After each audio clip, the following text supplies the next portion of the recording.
Hey there everybody, and welcome back to Into the Walking Dead.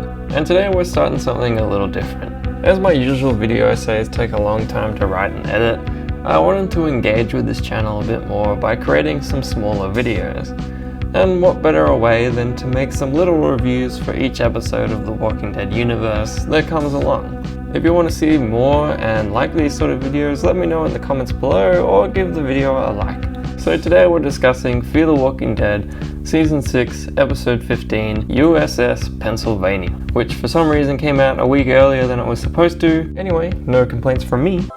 This is most atypical. This episode follows Morgan and his crew as they fight their way through the USS Pennsylvania submarine in an effort to stop Teddy and his cult from enacting the destructive plan of firing nuclear weapons across Texas. Now that sounds pretty crazy, but pretty exciting, right? And from early reviews claiming this would be a thriller-minute episode filled with tension, I thought there was a lot of potential for this to take the season up a notch. Unfortunately, it did not, and I found this episode largely a waste of potential.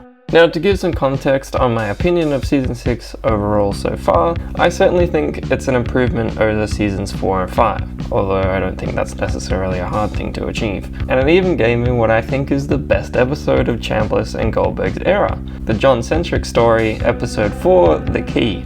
But despite these improvements and the high note of that episode, I find Season 6 to carry a lot of the same problems as the last two seasons, and overall has been severely overrated. No, I don't think it's better than most seasons of The Walking Dead, and it's certainly not better than Fear's first 3 seasons. So with a premise like this episode has, what I expect a pulse-pounding thriller-minute episode to be is Morgan and his crew find the submarine, bust in, fight through layers of walker-filled rooms, people get eaten, people get betrayed, people get shot, wounded, there's a true ticking clock, and a lot of pain and no time to breathe to get to Teddy and his cult. Maybe even some of the cultists get in on the fight too, making it more difficult. And ultimately Morgan, after all this, blood covered and sweating, reaches Teddy right at the last moment, and he's too late. Teddy fires the missiles and it's a true gut punch of an ending. An episode that keeps us holding our breath the whole time.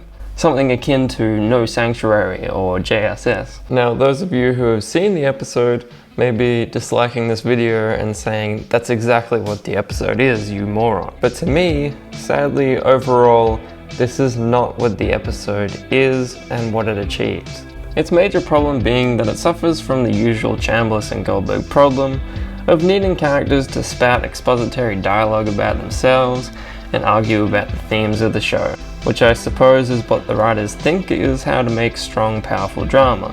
However, what this ends up doing nearly every time it happens is make the characters feel unbelievable. They talk so much about the themes of the show that it's just difficult to not see the writers themselves shoving these words into their mouths. Instead of naturalistic conversational dialogue, it's always presented in this sanctimonious manner, which very little people actually talk like. Instead of having the actions of characters speak for who they are and reveal things to the audience, it's almost always just them telling us things instead of showing.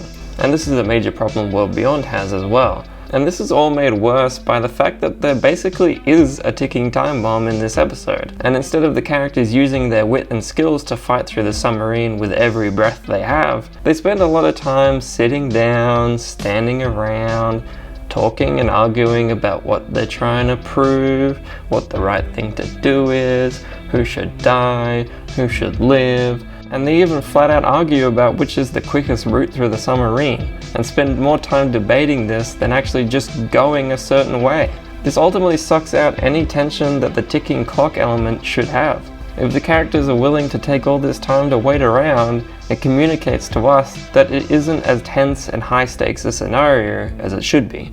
An example of a totally unnecessary exchange of dialogue is when Morgan sees a picture of Riley and recognizes him. And here you would think we'd get a nice little quiet moment between us and Morgan where we see that he is putting the pieces together and realizes Riley knows how to work the submarine.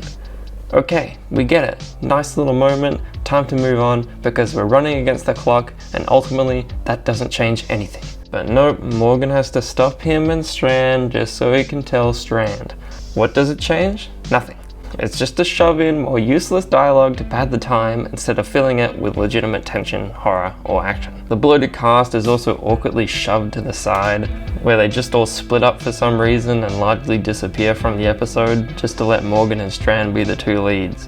What are the other characters doing right now? They're on the submarine. What is happening? Why are they so willing to talk over the radio and give away their progress that the cultists can also hear? They even dedicate a big scene to everyone being like, "We've got your back, Morgan. We're doing this together." And then they just let Morgan go in alone and kill all the walkers first, and then not long later they just scatter everywhere, nowhere to be seen. It just kills the whole purpose of that scene and really makes the whole group feel lifeless and forced. And then everyone outside the submarine is so useless that they literally just stand and watch the episode go by. Yeah, great job guys, thanks for the help.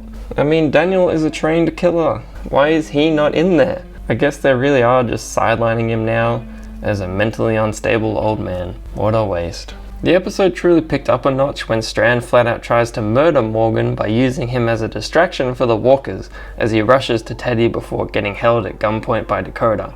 This was when I thought, okay, now we're getting started. This is where shit is gonna get real. But no, shit does not get real. Ignoring the fact that Dakota comes out of nowhere, she just goes on to have another speech about how she doesn't want to follow Morgan's way and that she's different from them and blah blah. The same old stuff. They can't just have a character show they're the antagonist by their actions. They have to spell it out over and over that her convictions are different. She is the opposite of Morgan, just in case you didn't already realize. And then just to deflate all that exciting tension these couple moments had, Morgan returns, knocks out Dakota, and then just hands Strand a weapon and says they'll deal with his attempted murder later. We'll deal with what you did later. Great. I love when shows just avoid conflict. That's always my favorite part. Also, it sounds like this line was actually added in post, so maybe in the original script they didn't even acknowledge it. We'll deal with what you did later. Morgan also goes on to not kill Dakota despite the fact that she murdered John, is trying to help fire a nuke, and almost murdered Strand as well. So why he doesn't spare a second to shove his spear through her head while she's unconscious, I don't know. Probably just so she can suddenly do something of importance in the next episode, and then probably get killed for real. How convenient. Anyway, they keep wasting time right up to the last moment, where Morgan is swiping all these different cards to get into the control room, and before using the last one, he just turns around and says, "I sure hope this one works." One. I pray this last one works. When any normal person would be like, "Fuck, there's a nuke about to be fired, scan every single card non-stop," rational people don't just stop and go, "This better be it." Anyway, they get in and the nukes fire, and it doesn't feel like nearly as big a moment as it should, because the characters wasted so much time and feel so stilted in their emotions and reactions to everything. It does not seem like this was a hard or earned fight to get here. Anyway, they then spare Teddy and Riley, I suppose just so they can conveniently do something in the finale too, despite Morgan having every reason to kill them and no reason to keep them alive. They're psycho murderers that basically just committed genocide, but killing them would be wrong. These sort of actions make Morgan feel incredibly disconnected from real human emotions. Why not kill Dakota? Why be so willing to trust Strand again? Why let these monsters live? I mean, would you trust the man that just threw a pack of walkers on you and then right after you spared him again, he just tries to justify it and say he was right? Some instincts were correct. If I hadn't left you there, you wouldn't have these cards. You would have no way to get Hey, inside. you need to stop. I did what I did to save lives. Would you not be pissed off to hear this? Would you let this psycho girl who murdered your friend and these cultists who want to wipe out most of humanity just live? Just walk away? Just to put all your friends in more danger? This just all speaks volumes to the disconnect these writers have with the real present stakes, characters, and drama that these events should have. The writers are placing themes and morals they want to convey at the forefront of the story, at the expense of what feels genuine, natural, and real. Not to mention at the expense of the overall tension, horror, and execution of this story. A story about Morgan's group desperately fighting a cult to stop a doomsday event should not be this bland, meandering, stilted, and forced. They don't seem to understand that they don't need to bash the themes and character arcs over our heads for them to be effective.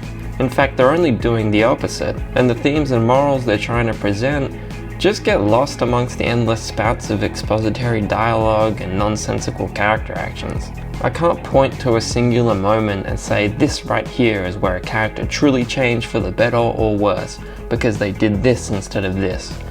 Instead, it's just vaguely spread across a bunch of conversations in ill-placed times. And then the episode just ends with Morgan letting everyone walk away and he just stands alone, taking yet another moment to waste time, leaving the ending feeling rather tame and uneventful despite a nuke just being launched. I find it rather remarkable just how often and strongly the writers deflate their own tension and stakes. The episode should have ended in a nail-biting cliffhanger like this.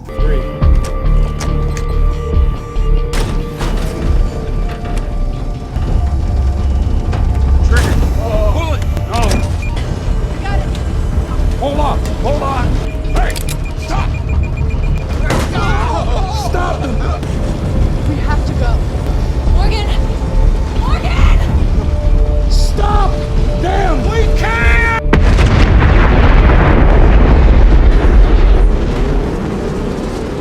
I told you it was inevitable!